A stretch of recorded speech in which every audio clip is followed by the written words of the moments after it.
Boa noite, meus irmãos e irmãs, mais uma vez nós estamos aqui, hoje dia 21 de dezembro de 2022, quarta-feira, estamos no nosso estudo bíblico. Até aqui o Senhor tem nos dado graça para podermos estudar a sua palavra.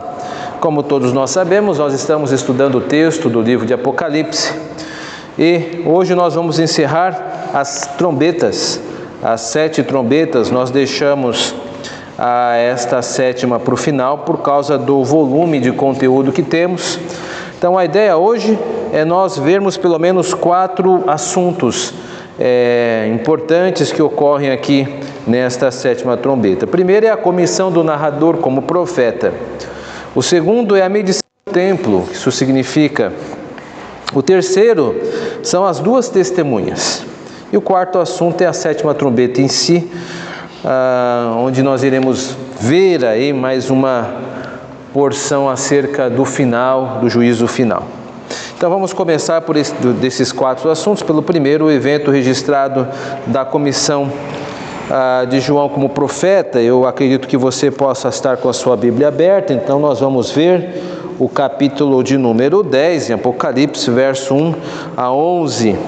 Nós estamos lendo também, porque como são sessões que têm bastante informação, creio que isso nos ajuda mais. Então diz assim, na sessão acerca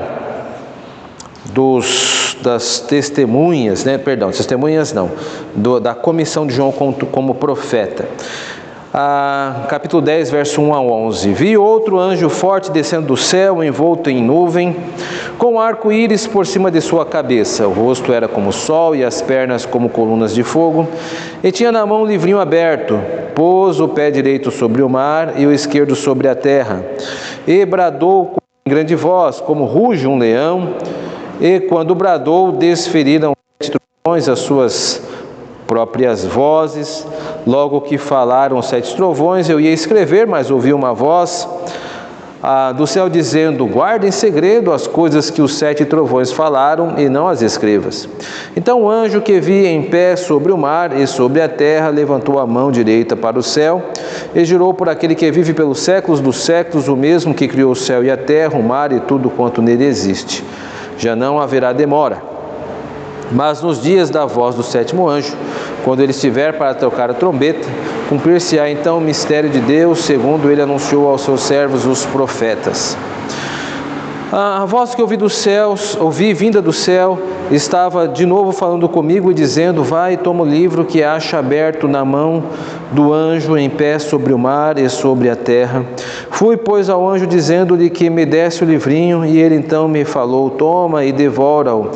E certamente ele será amargo ao teu estômago, mas na tua boca doce como mel. Tomei o livrinho da mão do anjo e o devorei, e a minha boca era doce como mel. Quando, porém, o comi, o meu estômago ficou amargo. Então me disseram: é necessário que ainda profetizes a respeito de muitos povos, nações, línguas e reis. Bom, meus irmãos e irmãs, nesta sessão existem 2 elementos aqui que configuram o chamamento do narrador para exercer o ofício de profeta, como ocorria nos moldes do Antigo Testamento. Então nós estamos diante de um texto que é uma convocação, uma comissão. Há 2 partes bastante claras aqui acerca deste texto, desta comissão.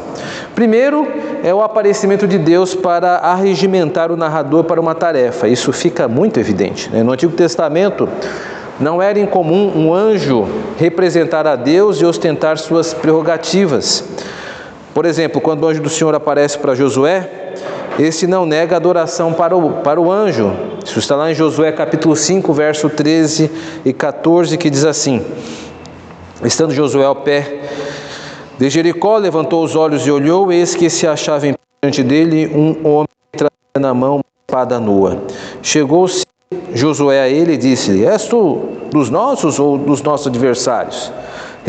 Respondeu ele: não, sou príncipe do exército do Senhor e acabo de chegar. Então Josué se prostrou com o rosto em terra e o adorou. E disse-lhe: que diz meu senhor ao seu servo? Então veja, no Antigo Testamento, por vezes isto ocorre. Um anjo se apresenta e traz algumas prerrogativas da parte de Deus. Por exemplo, este anjo que apareceu diante de Josué, até adoração recebeu. Este anjo que está comissionando o profeta João, ou João como profeta, João narrador, ele traz algumas imagens que também configuram ou fazem referência a Deus. Primeira questão do arco-íris. O arco-íris aparece logo em Apocalipse capítulo 4, verso 3, associados com o trono, onde João, o narrador vê Deus, né? Está lá no 4:3 assim: e esse que se acha sentado é semelhante no aspecto à pedra de jaspe e de sardônio, e ao redor do trono há um arco-íris semelhante no aspecto à esmeralda. Então, esta expressão de arco-íris remete-se à figura de Deus ou daquele que estava sentado no trono, lógico, Deus. Envolto em nuvem também é uma imagem que se refere a Deus, né? A imagem da nuvem é um recurso para referenciar a Deus. Jesus Cristo foi envolto em nuvem quando ascendeu lá em Atos dos Apóstolos, no capítulo 1, verso 9. E as pernas como colunas de fogo, né? As colunas de fogo foram utilizadas por Deus para demonstrar sua proteção sobre os israelitas. Isso está lá em Êxodo capítulo 13, verso 21, onde a coluna de fogo protegia, né, ou aquecia os israelitas no deserto. O que eu quero mostrar, meus irmãos, aqui nesse texto, é que este aparecimento deste anjo, obviamente ele fala em nome de Deus. Este anjo, ele aparece e ele carrega nele marcas de Deus.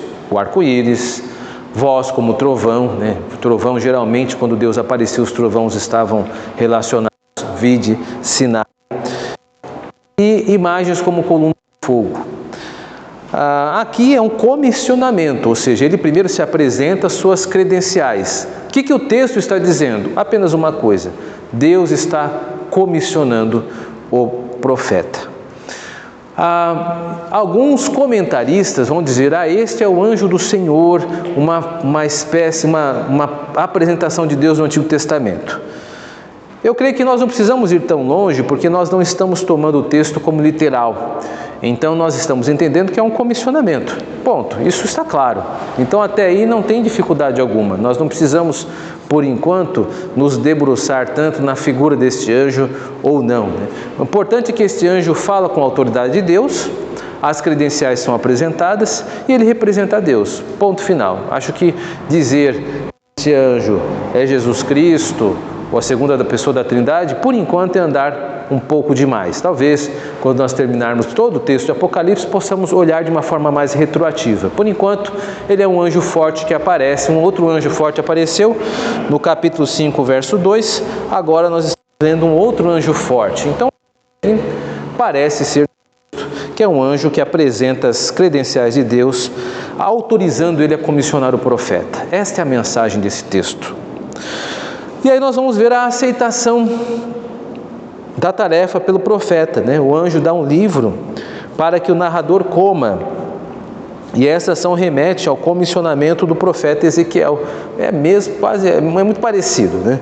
Então, por exemplo, lá em Ezequiel, no capítulo 3, verso 1 a 3, diz assim: ele disse, desculpa, tem um erro de digitação aqui para quem está com a folhinha. Filho do homem, acho que eu errei aqui. Come o que achares, come este livro todo, vai e fala à casa de Israel. Então abri a boca, ele me deu de comer o rolo, e me disse: filho do homem, dá de comer ao teu ventre, enche as tuas entranhas, deste todo que eu te dou. Eu comi, e na boca me era doce como mel. De qualquer forma, então esta ideia de comer um livro e ele ser doce, que é o que ocorre com o narrador em Apocalipse, é parecido com o que ocorre em Ezequiel. Então há uma grande diferença, como nós vimos anteriormente, do livro de Apocalipse, desses livros do Antigo Testamento, Ezequiel é um deles. Portanto, estamos diante de um texto que trata do comissionamento do narrador como um profeta. Um anjo, portando credenciais que remontam a Deus, dá uma tarefa para o narrador, e o livro, assim como o rolo dado a Ezequiel, comunica que o narrador precisa anunciar o que está sendo revelado a ele. Aqui nós podemos pensar um pouco sobre o narrador. O narrador, ele entende-se que ele precisa dessa credencial, e Deus dá esta credencial a ele, e ele vai então anunciar esse grande conteúdo. Existem até algumas informações que ele não deve dizer. Então isso é interessante, porque mostra que existem certas coisas que ele viu que Deus não quer que ele mostre. O que será? Não vamos fazer especulações. O que é importante dizer é que este narrador está tendo acesso a muitas informações, das quais aquelas que temos são as que Deus autorizou para que recebamos. Basicamente isso. Então, isto que mostra esse primeiro assunto. Vamos para o segundo assunto, que é o evento da medição do templo. Também não é algo inédito, isso aconteceu no livro do profeta Ezequiel, capítulo 40 em diante do livro de Ezequiel, acho que mais de 8 capítulos, o profeta estará medindo várias partes do templo de diversas formas. Aqui é só uma indicação. Vamos ver o capítulo 40, verso 13, que diz assim, de Ezequiel, tá? Ele me levou para lá, e eis um homem cuja aparência era como de bronze, e estava de pé na porta, e tinha na mão um cordel de linho e uma cana de medir. Então, Ezequiel vai passar do capítulo 40 48 medindo toda a questão do templo, e tudo isso tem uma simbologia no livro de Ezequiel, que é a apresentação de Deus, a glória de Deus voltando para Israel, né? Então, o fato de medir o templo no livro de Ezequiel é a segurança de que a glória de Deus há de retornar para a salvação dos israelitas, né? Mas no livro de Apocalipse tem uma referência também a um texto de Lucas. Eu estou falando aqui, mas eu não li o livro a parte de Apocalipse. Vou ler. Estamos falando do capítulo 11, verso 1 e 2. Diz assim: foi-me dado um caniço semelhante a uma vara, e também me foi dito: dispõe-te e mede o santuário de Deus, o seu altar e os que naquele adoram. Mas deixa de parte o átrio exterior dos santuários, e não o meças, porque foi ele dado aos gentios. Estes por 42 meses calcarão aos pés da cidade santa. Então não vamos entrar necessariamente na medida de meses, mas vamos ficar com esta referência ao pátio, ao templo dos gentios. Isso é uma referência ao livro de Lucas. Lucas capítulo 21, verso 24 diz assim: cairão ao fio da espada e serão levados cativos para todas as nações, e até que os tempos dos gentios se completem, Jerusalém será pisada por eles. Então nós temos dois textos que estão conjugados aqui, estão unidos aqui. Um texto de Ezequiel, que mostra a glória de Deus voltando para Israel, e o texto de Lucas, que diz que isto vai acontecer, mas não imediatamente, que os gentios irão ainda perseguir aí, ou infligir perseguição ao povo de Deus. Então, quando nós vemos, retomando aqui, quando nós vemos a ordem do anjo para que o narrador meça o templo, isto é uma referência ao livro de Ezequiel. E o discurso também do anjo, que diz para que, avisando que os gentios irão pisar, é para mostrar que haverá um momento de perseguição, o que tem tudo a ver com o terceiro assunto que segue, que são as testemunhas. Então, digamos assim que este texto do templo e a conjugação de Lucas é uma transição para a grande personagem, que são as duas testemunhas, onde a maior parte do livro aqui, ou do capítulo, vai trabalhar. Para isso, nós então vamos ler capítulo 11 de Apocalipse, né? Para nós vermos a descrição das testemunhas. Então diz aí o nosso texto, Apocalipse capítulo 11, as duas testemunhas. Só lembrando que às vezes nas nossas Bíblias tem títulos, por exemplo, as duas testemunhas mártires. Esse título não é bíblico, tá? Isso aqui é o editor que colocou. Então, se não tivesse, seria até melhor, porque a gente fica parecendo que estamos colocando um título literal. Nós vamos ver que isso não tem nada a ver, tá? Vamos ver que não tem nada a ver. Vamos lá. Versículo 3 em diante diz assim: darei as minhas duas testemunhas que profetizem por 1260 dias, vestidas de pano de saco. São estas as duas oliveiras e os dois candeeiros que se acham em pé diante do Senhor da terra. Se alguém pretende causar-lhes dano, sai fogo da sua boca e devora os inimigos. Sim, se alguém pretender causar-lhes dano, certamente deve morrer. Eles têm autoridade para fechar o céu, para que não chova durante os dias em que profetizarem. Têm autoridade também sobre as águas para convertê-las em sangue, bem como para ferir a terra com toda sorte de flagelos, tantas vezes quantos quiserem. Quando tiverem então concluído o testemunho que devem dar à besta que surge do abismo, pelejará contra elas e as vencerá e matará. O seu cadáver ficará estirado na praça da grande cidade que espiritualmente se chama Sodoma e Egito, onde também o seu Senhor foi crucificado. Então, muitos dentre os povos, tribos, línguas e nações contemplam os cadáveres das duas testemunhas por 3 dias e meio, e não permitem que esses cadáveres sejam sepultados. Os que habitam sobre a terra se alegram por causa deles, realizarão festas e enviarão presente uns aos outros, porquanto esses dois profetas atormentaram os que moram sobre a terra. Mas depois dos 3 dias e meio, um espírito de vida vindo da parte de Deus neles penetrou, e eles se ergueram sobre os seus pés, e aqueles que os viram sobreveio grande medo. E as duas testemunhas ouviram grande voz vinda do céu, dizendo: subi para aqui. E subiram ao céu numa nuvem, e seus inimigos as contemplaram. Naquela hora houve grande terremoto, e ruiu a 10ª parte da cidade, e morreram nesse terremoto 7.000 pessoas, ao passo que as outras ficaram sobremodo aterrorizadas, e deram glória a Deus, ao Deus do céu. Passou o 2º ai, e eis que vem, sem demora, o 3º ai. Bom, depois de analisarmos esta porção, eu creio que ficará claro para nós que esse texto não tem como ser literal. As duas testemunhas, a maneira como o narrador constrói, torna totalmente inverossímil, totalmente descartável a ideia que serão 2 pessoas. O texto não está falando de 2 pessoas, tem muitos textos construindo, então a gente vai com calma, vamos examinar devagar como essas testemunhas são construídas. Bom, vamos começar pela própria imagem, as 2 testemunhas. 2 testemunhas não podem ser literais, eu afirmo, porque as 2 pessoas,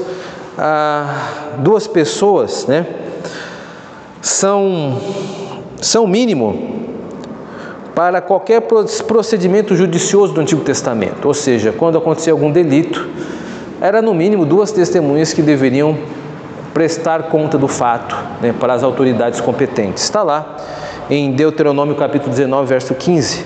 Uma só testemunha não se levantará contra alguém por qualquer iniquidade ou por qualquer pecado, seja qual for que cometer. Pelo depoimento de 2 ou 3 testemunhas se estabelecerá o fato.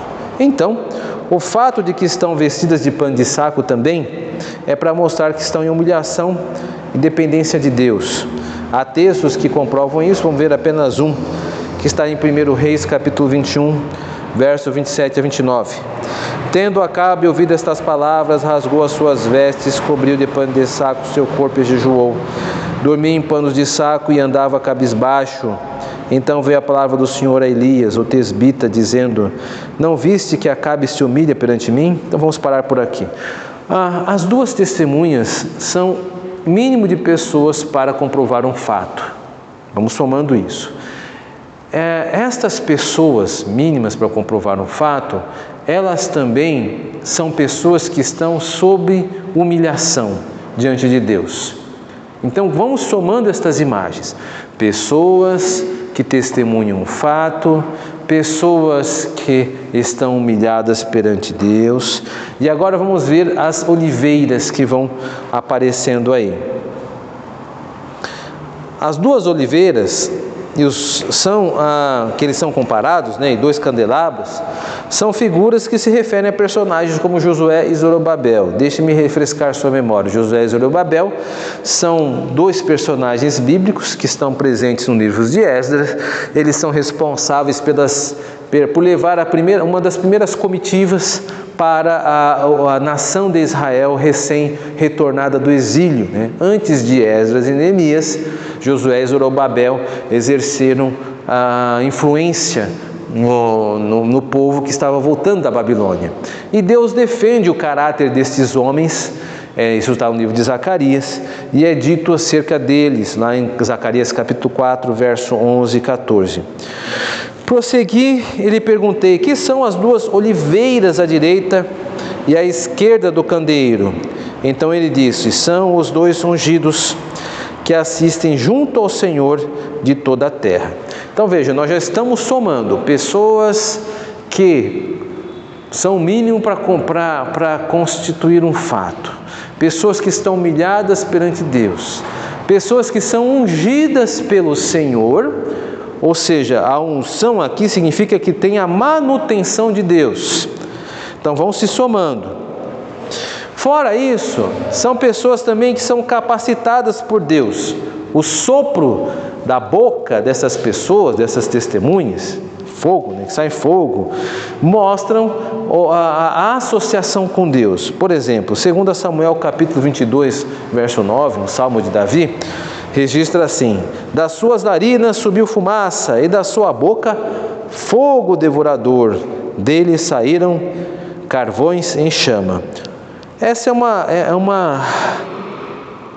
uma imagem acerca de Deus, ou seja, de poder de Deus, né?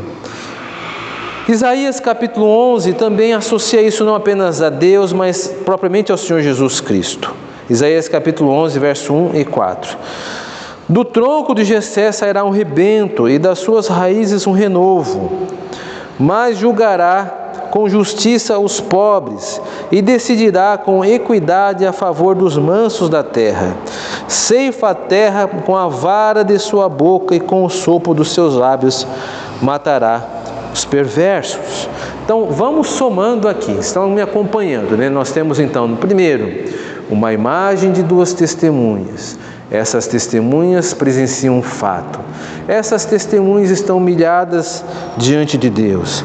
Essas testemunhas são pessoas que são ungidas pelo Senhor e são atendidas pelo Senhor, têm a sua manutenção por Deus.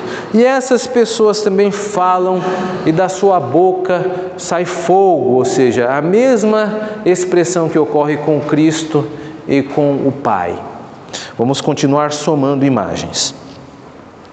As 2 testemunhas também, elas são capacitadas por Deus, assim como Elias e Moisés. Então tem 2 textos que são claras referências para Elias e Moisés. A primeira é quando os céus, elas receberão poderes para fechar os céus. Isso é uma referência a Elias, está lá em 1 Reis capítulo 17, verso 1. Tão certo como vive o Senhor, Deus de Israel, perante cuja face estou, nem orvalho nem chuva haverá nestes anos, segundo a minha palavra. Moisés também é quem converte água em sangue na primeira praga. Está lá em Êxodo, no capítulo 7, verso 17. Nisto saberás que eu sou o Senhor, com este bordão que tenho na mão, ferirei as águas do rio e se tornarão em sangue. Então nós vemos 2 testemunhas que são mantidas por Deus, mas que também são habilitadas por Ele a promover milagres. E essas nações, elas vão, existem nações que vão resistir a elas, né? Que é a besta. É a primeira vez que este nome aparece no texto de Apocalipse. Daqui a pouco nós vamos ver mais. Mas ela se apresentou aqui e é uma referência ao texto de Daniel. Daniel no capítulo 7, verso 2 a 3 diz assim: Eu estava olhando durante a minha visão da noite, e eis que os 4 cantos do céu agitavam o mar grande. 4 animais grandes, diferentes uns dos outros, subiam do mar. Então a besta, ou a forma como está sendo posta aqui, é semelhante à das bestas que ocorrem no livro de Daniel. Está associando com as nações que vão, de alguma maneira, fazer frente a essas 2 testemunhas. Então, testemunhas que recebem oposição das nações. Sodoma e Egito são chamados aí, e devemos lembrar que Sodoma e Egito simbolizam também algo, né? Sodoma foi uma das cidades que recebeu o julgamento de Deus, assim como Egito. No decorrer do Antigo Testamento, essas cidades tornam-se metáfora de julgamento, ou seja, todas as vezes que aparece Sodoma é um lembrete de julgamento. Por exemplo, em Isaías capítulo 1, verso 10, isso vai acontecer. Ouvi a palavra do Senhor, vós, príncipes de Sodoma, prestai ouvidos à lei de nosso Deus, vós, povo de Gomorra. Bom, então, e aí ocorre a ressurreição. A ressurreição das testemunhas é uma referência à ressurreição da nação de Israel no Egito. Veja que essas testemunhas recebem um espírito e se colocam de pé. Claramente uma referência ao livro de Ezequiel. Ezequiel capítulo 37, verso 4 a 5. Então profetiza a estes ossos e dize-lhes: ossos secos, ouvi a palavra do Senhor. Assim diz o Senhor Deus a estes ossos: eis que farei entrar o Espírito em vós e vivereis. Portanto, a ressurreição aparenta ser uma referência à ressurreição da igreja. Esta é a conclusão mais razoável que podemos chegar. Por quê? O que reforça essa teoria é o fato de que imediatamente a ressurreição é dada a 7ª trombeta. E é aí que ocorre o juízo final. Então, antes de avançarmos para a 7ª trombeta, vamos fechar aqui. Então, os filmes que apresentam, eu acho que você deve estar lembrando de alguns filmes, né, de apresenta que as 2 testemunhas abrindo a boca e saindo fogo, não é bem assim, né? O texto não pode ser isso. As 2 testemunhas é uma concha de retalhos de inúmeros textos que fazem referência à igreja. A igreja está sendo referenciada aqui, a igreja em toda a sua dispensação na terra. A igreja é a testemunha, porque é a testemunha do Senhor, que foi morto. Inclusive, as testemunhas presenciam, né? Ou é dito acerca do Senhor que foi morto, né? Nós somos as testemunhas de Cristo, nós testificamos que o nosso Senhor foi morto, né? Nós estamos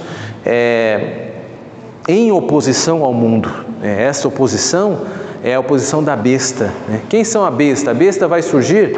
É bem possível que não. A ideia aqui é que a besta já está posta, né? Pelo menos colocada aí dentro da dispensação da igreja. Em todo momento a igreja receberá oposição. E essa oposição, ela é uma oposição que vai, em algum momento, nos infligir dor e perseguição. Este era o momento que João estava atravessando. João estava preso na ilha de Patmos, recebendo a sentença da besta. Assim também como ele estava percebendo que muitas pessoas estavam morrendo. Também existe uma forte conotação dos poderes da testemunha, porque lembre-se que João, ele é uma testemunha viva, o narrador do primeiro século da igreja. Não dá para dizer exatamente quem ele é. Se for o apóstolo João, então ele sabe que ocorreu muitos milagres, ele viu muitas coisas acontecendo. Então esses poderes das testemunhas podem ser facilmente explicados. Se não se tratar do apóstolo João, pelo menos é alguém que está no primeiro século e sabe de todos os milagres feitos pelas mãos dos apóstolos. Ele se coloca como um profeta, que está, segundo Efésios capítulo 2, versos 20, ao lado dos apóstolos e profetas que são o fundamento da igreja. Então, as 2 testemunhas, elas não são literais, mas representam a igreja por causa de todas essas conjugações. E aí o que vai corroborar é o quarto assunto, que é o juízo final, que é o que vai dar ensejo aí à 7ª trombeta, né, que vai surgir. Verso 15 em diante, né? O sétimo anjo tocou a trombeta e houve no céu grandes vozes dizendo: o reino do mundo se tornou de nosso Senhor e do seu Cristo. Ele reinará pelos séculos dos séculos. E os 24 anciãos que se encontram sentados no seu trono diante de Deus, prostraram-se sobre o seu rosto e adoraram a Deus, dizendo: graças te damos, Senhor Deus Todo-Poderoso, que és, que eras, porque assumiste o teu grande poder e passaste a reinar. Da verdade as nações se enfureceram, chegou porém a tua ira, e o tempo determinado para serem julgados os mortos, para se dar o galardão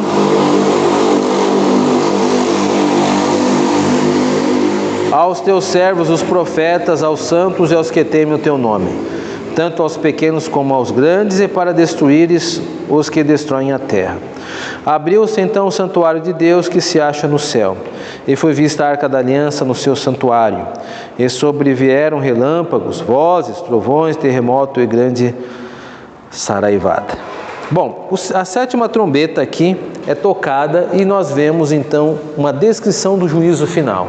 Os anjos entoando um grande louvor a Deus, os mortos sendo julgados, grandes cataclismas emergem, porque este é o dia do Cordeiro, é o dia do Senhor, tão tipificado no Antigo Testamento, e a Arca da Aliança é apresentada, associada às trombetas, né? É interessante isso, porque isso ocorre lá no livro de Josué.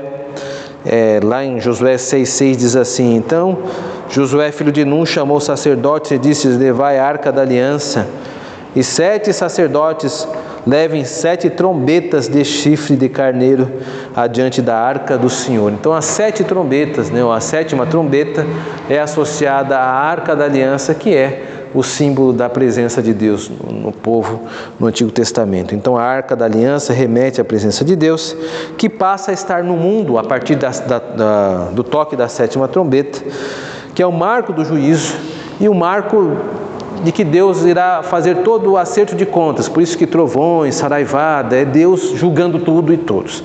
Então, com a sétima trombeta, há uma descrição do juízo final. Algumas considerações aqui. Podemos entender essa compilação de figuras, imagens, como o papel que a igreja tem a desempenhar no desenvolvimento do drama da redenção. A ideia de que basta ser um membro da igreja não se encaixa no nível de engajamento que se espera da igreja no final dos tempos, né?